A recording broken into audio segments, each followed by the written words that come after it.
আমার কাছে একটা একটা খবর এসছে স্যার, এই যে খবরটা আমরা গত কদিন ধরে বিভিন্ন জায়গায় আলাপ আলোচনা শুনছি, যে বলা হচ্ছে যে বাংলাদেশের যে এই দক্ষিণ পূর্বাঞ্চল মানে কক্সবাজার, এই পুরো পার্বত্য অঞ্চলটি মিলিয়ে সেনাবাহিনী একটা অপারেশন, মিলিটারি অপারেশন জোন ঘোষণা করেছে। এরকম একটি খবর আমরা সব জায়গায় দেখতে পাচ্ছি। হ্যাঁ, তো এই খবরটি কি সত্য? দেখুন, মানে সোশ্যাল মিডিয়ামে আমি দেখেছি কোন কোন সেনাবাহিনীর লোগো নামাঙ্কিত আপনার পেজ থেকে এটিকে অগ্রাহ্য করা হয়েছে, অস্বীকার করা হয়েছে, কিন্তু টিল টু ডেট আমার জানা মতে আইএসপিআর, যেটি কম্পিটেন্ট অথরিটি, তাদের পক্ষ থেকে কোন রকম ক্লারিফিকেশন আমরা এখন পর্যন্ত পাইনি। ওকে, তার মানে আইএসপিআর যতক্ষণ পর্যন্ত ক্লারিফাই না করছে ততক্ষণ পর্যন্ত এটি সত্য মিথ্যা যাচাই করার কোনো উপায় নাই। ডিফিকাল্ট টু টেল, কারণ হচ্ছে এমন হতে পারে যে আইএসপিআর কনফার্ম করে দিতে পারে বিষয়টা, আইএসপিআর আপনার পুড়িয়ে দিতে পারে পুরো বিষয়টা। যেমন ধরুন আমাদের সাবেক প্রধান বিচারপতি এবং আরেকজন বিচারপতি উত্তরবঙ্গেরই মানুষ, এনায়েতুর রহিম, তারা দুজন সেনা হেফাজতে ছিলেন বলে যে তালিকাটি আছে তার মধ্যে আইএসপিআর সেটি প্রকাশ করেছে। অথচ মজা হচ্ছে সরকারের পক্ষ থেকে যেটি দাবি করা হয়েছিল যে রেফারেন্স নেওয়া ইত্যাদি, এই পুরো ব্যাপারটাই কিন্তু আপনার ডায়ামেট্রিক্যালি অপোজড পজিশন। সশস্ত্র বাহিনী আইএসপিআর এর মাধ্যমে আমাদের জানান দিচ্ছে যে এই দুইজন ব্যক্তি তাদের হেফাজতে ছিলেন, তো তাদের হেফাজতে থাকাকালীন সময়ে তারা কখন সোনালি করলেন, কখন ফুল বেঞ্চে বসলেন, আর কখন আপনার এইরকমের একটা রেফারেন্স দিলেন যেটার উপর দাঁড়িয়ে আছে এই বর্তমান সরকার, পুরো বিষয়টাই তো নড়বড়ে হয়ে যায়। মানে অ্যাডভোকেট মহসিন রশিদ, বাংলাদেশ মুসলিম লীগের সভাপতি, তার ভাষায় forgery of the regime, forgery of the government. নিজে কিন্তু একজন গুরুত্বপূর্ণ জারিস্ট, তার পলিটিক্যাল পারসুয়েশন তার, কিন্তু as a lawyer, as a learned lawyer তিনি কিন্তু রিড করে বসে আছেন। এখন আপনি যখনই এটা পাবলিক ডোমেইনে চলে আসলো, আইন কানুনের প্রক্রিয়ার মধ্যে চলে আসলো, তখন তো আপনি জাস্ট স্যাটাসাইড করতে পারেন না, ব্রাশ সাইড করতে পারেন না, বলতে পারেন না মহসিন রশিদ একজন উন্মাদ, তিনি এই কথা বা এই আচরণ করছেন কেন। আর তার আবার ভিত্তি নিহিত আইএসপিআর এর সেই বিজ্ঞপ্তিতে। তো ফলে বিষয়টা কিন্তু জটিল, মানে কেঁচো খুঁড়তে সাপ বেরিয়ে যেতে পারে, এবং সাপ যদি বেরোয় তা কিন্তু পুরো সরকারকে গ্রাস করে ফেলতে পারে। জি, আমরা আমরা গত কদিন ধরেই দেখছি যে যেটি ওই যে মিয়ানমার রাখাইন আর্মিকে যে করিডোর দেওয়ার কথা, সেই করিডোর শব্দের পরিবর্তে এখন বলা হচ্ছে যে আর্মি মিলিটারি অপারেশন জোন, এই শব্দটি ব্যবহার। মাঝখানে আমরা শুনেছিলাম করিডোর নয়, এটি চ্যানেল।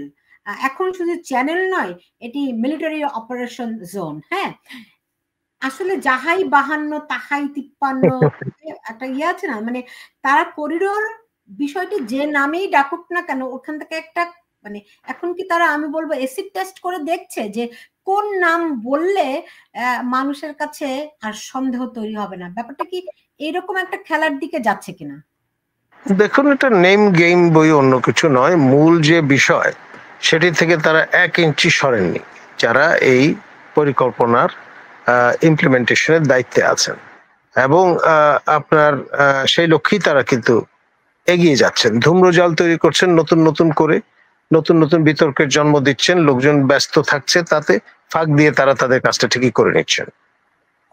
আমরা শুনেছি যে এবং এবং এবং আমার ধারণা যে সবার ঘুম ভাঙবে যখন আপনার জান্তা সরকারের বিমান বাহিনী এসে ঢাকায় বোমা ফেলবে। আমি দেখলাম ফেসবুকে রীতিমতো পেজ খুলে আপনার এই প্রোগ্রাম ও আমার রেফারেন্স দিয়ে যে আপনার এই ঘটনাটি ঘটতে যাচ্ছে, এবং রীতিমতো ক্যাম্পেইন আকারে এটি আপনার বিপণন করা হচ্ছে। এখন মজাটা হচ্ছে বাঘ আসছে, শেষ পর্যন্ত বাঘ যখন চলেই আসে তখন কিন্তু তামাশা করার আর সময় থাকে না। যেমন আমার শুধু মনে পড়ে শেখ হাসিনা বারবার করে বলতেন যে জঙ্গিরা আক্রমণ করবে, তার বিরুদ্ধে ষড়যন্ত্র হচ্ছে। হ্যাঁ, তিনি বারবার বলতেন, তিনি এতই বলেছেন যে মানুষ আর শেষ পর্যন্ত তার কথা কিন্তু বিশ্বাস করেনি, এবং শেষ পর্যন্ত যখন বাঘ আসলোই, মানে এই জঙ্গি হামলা হলোই, শেষ পর্যন্ত যখন ষড়যন্ত্র হলোই, মানুষ এখন হয়তো একটু একটু করে বুঝতে শুরু করেছে, কিন্তু সময়টা তো পেরিয়ে গেছে। তো আপনি বলছেন এরকম একটা পরিস্থিতি হবে, আবারও মানুষ একটা চমকে উঠবে, যায় হ্যাঁ কি হয়ে গেল, এরকম?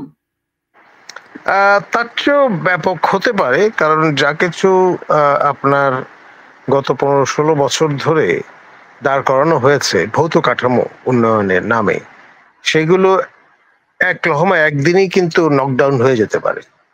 মিয়ানমারের বিমান বাহিনী অত্যাধুনিক বিমান বাহিনী, রাশিয়ান সুখুই এবং মিগ-29 সমৃদ্ধ বিমান বাহিনী, তারা যদি এসে হামলে পড়ে, তাহলে আকাশ থেকে আপনি যদি দেখেন দৃশ্যমান, সহজেই যেটি দৃশ্যমান হবে সেটি হবে আপনার এই এক্সপ্রেসওয়ে, দৃশ্যমান হবে আমাদের মেট্রো রেলের যে স্থাপনাগুলো আছে সেগুলো। তো ফলে এগুলো হবে সফট টার্গেট, কোনো সন্দেহ নেই। আর আপনার আমাদের এডি ব্রিগেড যেটি আছে সে মিরপুর ক্যান্টনমেন্টে, সেটি হয়তো এন্টি এয়ারক্রাফট আপনার প্রতিরোধ গড়ে তুলবে যথাসাধ্য, কিন্তু সুপারসনিক এই ধরনের আপনার জঙ্গি বিমান সে কতটা আপনার উইথস্ট্যান্ড করতে পারবো আমরা, সেটার একটা সর্বশেষ আমরা এর প্রক্ষেপণ তো দেখেছি 71-এ মুক্তিযুদ্ধ চলাকালীন সময়ে পাকিস্তান সেনাবাহিনী গোটা তিনেক বা বিমান বাহিনী গোটা তিনেক স্যাবর জেট নিয়ে প্রতিরোধ রচনা করবার চেষ্টা করেছিল, এবং নিমিষেই তা আপনার ফ্লাইং কর্পসে পরিণত হয়েছে, মানে উড়ন্ত শবে রূপান্তরিত হয়েছিল। এবং আপনার ভারতীয় বিমান বাহিনী রীতিমতো ডমিনেট করেছে ডিসেম্বরের ঢাকার আকাশ। পাকিস্তান বিমান বাহিনী একদিনও এটে উঠতে পারেনি তাদের সাথে। জি, এখন সেরকম যদি একটা পরিস্থিতি হয়, আমরা তো সবসময় যখন আপনি আসেন তখন যদি কিন্তু যে ইফ বাট এইসব বিষয়গুলো থাকে, হ্যাঁ, খুব সুনির্দিষ্ট করে যদি আমাকে একটু বলেন। আমাদের মাননীয় সেনাবাহিনীর প্রধানও কিন্তু একই রকমের ইফ বাট এইসব শব্দ হাজির করেছেন তার ন্যারেটিভে, খেয়াল করে দেখেন। আপনি তার ফুটপ্রিন্ট অনুসরণ করছেন? As under command, why not? ও, তাহলে আমাকে সত্যি সত্যি করে বলেন তো, যে সেনাবাহিনী এবং সরকার একে অপরের পরিপূরক, নাকি একে অপরের চেক অ্যান্ড ব্যালেন্স করছে? এটা অ্যাপারেন্টলি মনে হতে পারে, কিন্তু মূল বিষয় যেটা, আমাদের সশস্ত্র বাহিনীর পক্ষ থেকে শুধুমাত্র মাননীয় সেনা প্রধান নন, মাননীয় বিমান বাহিনী প্রধানও একই রকমের উচ্চারণ কিন্তু তারপরে করেছেন। অর্থাৎ র্যাঙ্ক এন্ড ফাইল সবাই কিন্তু একতাবদ্ধ এবং যে কোনো মূল্যে দেশের স্বাধীনতা সার্বভৌমত্ব রক্ষায় বদ্ধপরিকর। সেই জন্য প্রয়োজনে সরকার প্রধান বলুন বা যে কোনো ব্যক্তি বলুন, তার বিরুদ্ধে যদি অবস্থান নিতে হয়, সশস্ত্র বাহিনী কিন্তু কখনো দ্বিধা করেনি, করবে না। জি স্যার, আপনি নিশ্চয়ই ফ্যালাসি জানেন, ফ্যালাসি বোঝেন, এই যে আমাদের লজিক ক্লাসে সেটা আমরা পড়েছি, ক্লাসে শেখানো হয়েছে।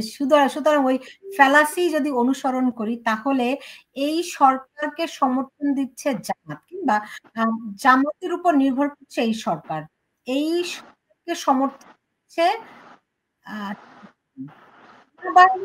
জামাতকে সমর্থন দিচ্ছে কিনা? দেখুন এটা তো অবভিয়াস। আপনার আমাদের প্রফেসর ওয়াহিদুদ্দিন মাহমুদ মহোদয়, আমাদের জ্যেষ্ঠ সহকর্মী, তিনি যখন শিক্ষা মন্ত্রণালয়ের দায়িত্বে ছিলেন, তার সময় এই পুরো যতগুলো পাবলিক এবং প্রাইভেট ইউনিভার্সিটি আছে, তাতে আপনার ভিসি, প্রভিসি, ট্রেজারের নিয়োগগুলো সম্পন্ন হয়েছে। আমি তো বলবো 95% যারা জামাতের প্রতি অনুগত, তাদেরই পদায়িত করা হয়েছে। অ্যারাউন্ড 5%-এর মতো বিএনপি ঘরানার সাদা দল যারা করতেন, তারা পদায়িত হয়েছে। এখন এই যে একজন নির্বিরোধ মানুষ, যিনি প্রথম অন্তর্বর্তী সরকারের মন্ত্রী ছিলেন, তারই হাত দিয়ে এই যে পুনর্বাসনটা ঘটলো, এটা তো জামাতের আমির করেননি, এটা তো নায়েবে আমির করেননি, করেছেন স্বয়ং এই দ্বিতীয় অন্তর্বর্তী সরকারের একজন মন্ত্রী, যিনি প্রথম অন্তর্বর্তী সরকারের মন্ত্রী ছিল। হোয়াট এ কোইন্সিডেন্স, খেয়াল করেন আপনারা। দি কেয়ারটেকার গ্রন্থে ফখরুদ্দিন সাহেব যে বর্ণনা দিয়ে গেছেন সেই অনুসারে বাংলাদেশের সেরা অন্তর্বর্তী আপনার উপদেষ্টা মন্ত্রী মর্যাদায় যারা দায়িত্ব পালন করেছেন তাদেরই একজন ওয়াহিদুদ্দিন মাহমুদ। এই দশচক্রে যে ভগবান ভূত হয় এত বছর পরে এসে তিনি কেন এই রকমের একটি ভূমিকায় রত হলেন, সেটা নিয়েও কিন্তু অনেকে তাজ্জব হচ্ছেন। বয়সের ভারে তিনি আনত, এতে কোনো সন্দেহ নেই। আগের সেই 90-এর দশকের যে অমিত বিক্রম সেটি হয়তো আপনার তাকে তার মধ্যে খুঁজে পাওয়া যাবে না, কিন্তু বর্তমানে যে পর্যায়ে এই কাণ্ডটি করলেন তিনি এই পদায়নের কাজটি শেষ করার পরে কিন্তু তাকে ইজ আউট করে একটি মন্ত্রণালয়ে সীমাবদ্ধ করে দেওয়া হলো, সেটি পরিকল্পনা মন্ত্রণালয়। এবং নানান রকমের কথাবার্তা হয়েছে, কিন্তু শেষ অবধি এই পুরো প্রক্রিয়াটি শেষ করার পর তাকে ইজ আউট করা হয়েছে, তার আগে নয়। বুঝতে পারলাম। খুবই সুদূর প্রসারী, খুবই পরিকল্পিত ঘটনাক্রম। এখন তাহলে এই যে সার্জিসের উপর নির্ভর করছে এই সরকারের নিয়োগকর্তা সার্জিস হাসনাতরা, রাইট? তো সার্জিস হাসনাতরা যখন সেনাপ্রধানকে হুমকি দেন, সার্জিস হাসনাতরা যখন সেনাবাহিনীকে চ্যালেঞ্জ করেন, অন্তত রংপুরের ঘটনা আবার নতুন করে আমরা দেখলাম, তখন সেনাবাহিনীর চেয়েও তো সার্জিস হাসনাতরা, তারা তো সরকারের কেউ নয় আপাত চোখে। দেখুন, তারা যতই অস্বীকার করেন, এটা আপনার ড্রাইভিং সিটে যিনি বসে আছেন ডক্টর মোহাম্মদ ইউনূস, তিনি যে স্বপ্ন দেখেছিলেন কয়েক দশক আগেই, সেই স্বপ্নের বরপুত্র এরা। এবং তিনি কিন্তু ব্লেস করে দিয়েছেন, আলিঙ্গনা পাশে আবদ্ধ করেছেন নবগঠিত দলের যিনি আহ্বায়ক তাকে। এবং সেই সঙ্গে তিনি জাপানে বসে বলেও দিয়েছেন যে বেচারাদের তো একটু সময় টময় দিতে হবে, তা না হলে তারা কনসলিডেট করবে কি করে। অর্থাৎ তিনি এই কথা বলে তার নিরপেক্ষতা হারিয়েছেন। আর যাই হোক, তার অধীনে তিনি যেটা বলতে চাচ্ছিলেন যে সর্বকালের শ্রেষ্ঠ আপনার সোনার পাথর বাটি উপহার দেবেন, সেটা তার পক্ষে করার আর বা সুযোগ নেই, কারণ তিনি তার নিরপেক্ষতা হারিয়ে ফেলেছেন এই মন্তব্য করে। জি, এখন এখন ধরেন জামাত, তাহলে জামাত তো একটি রাজনৈতিক দল, তারা নির্বাচন চায়ও না, এখন শুধুমাত্র বিএনপি নির্বাচন চায় এমনটি বলেছে। কিন্তু আমি শুধু সেটি দাবি করেছেন আমাদের প্রফেসর ইউনূস জাপানে বসে, নাম নেননি, কিন্তু ইঙ্গিত করেছেন যে বিএনপি ছাড়া আর সকল দল মানে নির্বাচন চায় না। আমরা হিসাব করে দেখেছি প্রায় 34টা রাজনৈতিক দল ডিসেম্বরে নির্বাচন চায়, এমনকি এই কমিউনিস্ট পার্টি পর্যন্ত। তাহলে আমরা যেটা দেখতে পাচ্ছি যে আমাদের সেনাবাহিনীর কার্যত আসলে কোনো ক্ষমতা নেই।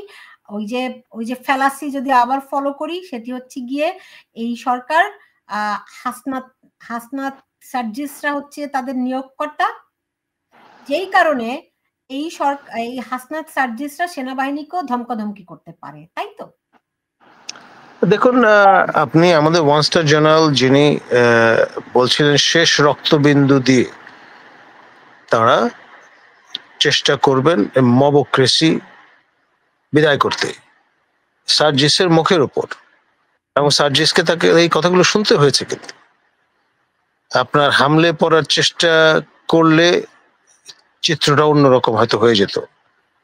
পাগলও তো নিজের বুঝ বোঝে, আমাদের একটা কথা আছে না, এই রকমের রুদ্রমূর্তির সম্মুখীন হয়ে সার্জিসকে রিথিঙ্ক করতে হয়েছে, এটাও কিন্তু আমাদের স্বীকার করতে হবে।